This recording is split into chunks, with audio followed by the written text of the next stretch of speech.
In this video, we're going to learn how to add genes and genotypes to a curation session. If you want to add a gene that you didn't include when you created the session, click on Edit Gene List and then on Add More Genes. Here, you can add genes by their name or by the systematic identifier.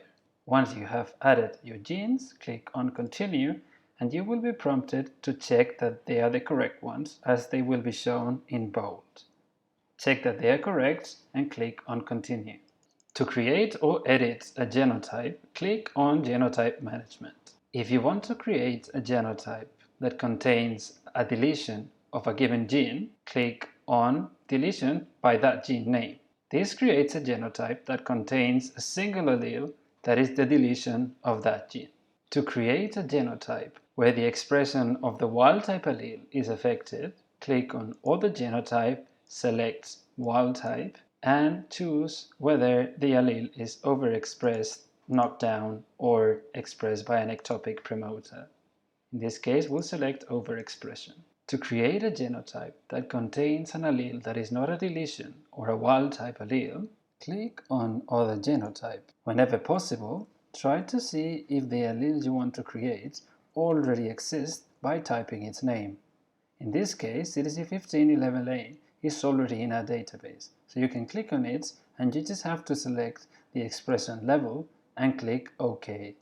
If the allele you want to use does not exist in our database, you will have to create a new one. For that, click on Other Genotype, select the type of allele you want to create, and you'll be presented with this window where you can create a new allele providing a name and a description for that allele. There are some hints for the allele description here, depending on the type, but we strongly recommend you to visit the link in the video description where we provide the rules to name alleles and describe them in POM-base. We want to create an allele called CDC15E2A, in which the amino acid E at position 2 has been replaced by an alanine, and the description of such allele is E2A. Then we choose the expression, in this case wild-type product level, and we click OK. Canto does not allow to include allele descriptions which are incorrect. For example, if they don't follow our syntax or if they contain wrong residues. For example, here we are saying that we have substituted threonine 2 by an alanine. However, there is not a threonine at position 2, so when we click OK, we will be given an error and we will be requested to provide a correct description. To create a diploid genotype, you first must start from a haploid genotype. Click on the box on the left of the genotype to select it and then click on Create Diploid Locus. There, you'll be able to create an homozygous locus for the same allele, combine that allele with the wild type, or combine that allele with any of the alleles of that same gene that are present in the session. When you select the right one, click on OK. You can create a multi-locus genotype by selecting multiple single locus genotypes. For example, here we can combine this and this genotype into a multi-locus genotype that contains both alleles. We can also combine 3 alleles into a multi-locus genotype.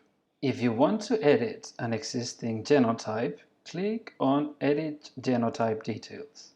There, you will see a list of all the alleles that are present in that genotype, and you'll be able to either remove them or edit them.